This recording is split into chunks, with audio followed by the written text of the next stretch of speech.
Isa pong mapagpalang umaga sa ating lahat mga kapatid. Ngayon po ay araw ng Miyerkules, September 20.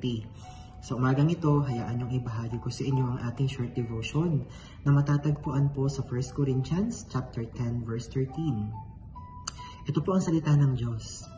Wala pang pagsubok na dumating sa iyo na hindi nararanasan ng ibang tao. Tapat ang Diyos at hindi niya ipahihintulot na kayo'y subukin ng higit sa inyo makakayanan. Sa halip, pagdating ng pagsubok, bibigyan niya kayo ng lakas upang makayanan ito at ng paraan upang malampasan ito. Meron bang pagkakataon na minsang magigising ka isang umaga na napakasaya mo? Pakiramdam mo'y hawak-hawak mo na ang lahat. Pakiramdam mo'y habang buhay na magiging ganito ka. Para magising ulit sa isang umaga na wala na ang lahat. Magigising ka na lang na punong-puno ng mga tanong ang iyong isip, pero wala kang makuhang kasagutan. Lahat ng mga pinanghahawakan mo noon, lahat ng mga inaakala mong mapapasa iyo, lahat iyon ay mawawala lamang na parang bula. Ano ngayon ang gagawin mo? Nagpapaalala ang Biblia, kaya't mag-ingat ang sinumang nag-aakalang siya'y nakatayo at baka siya'y mabuwal. Dahil ang katotohanan, walang kasiguraduhan sa mundong ito. Sa lahat ng oras, kailangan mong asahan ang mga bagay na hindi mo inaasahan, pero manalig ka rin walang makakasurpresa sa Diyos tungkol sa iyo. Alam niya ang lahat na mangyayari sa iyo at iyon ay nasa ilalim ng kanyang kontrol. Lahat tayo ay dumaraan sa mga matitinding pagsubok, sa salapi, sa kalusugan, pamilya at trabaho.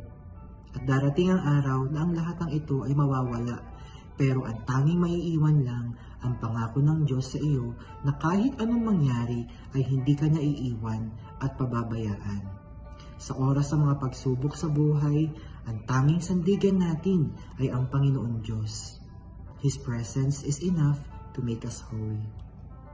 Sa lahat ng ito, dapat tayo ay magalak dahil ang resulta ng testing of our faith is isang confirmation na kasama natin ang Diyos sa paglalakad sa pagsubok na ito.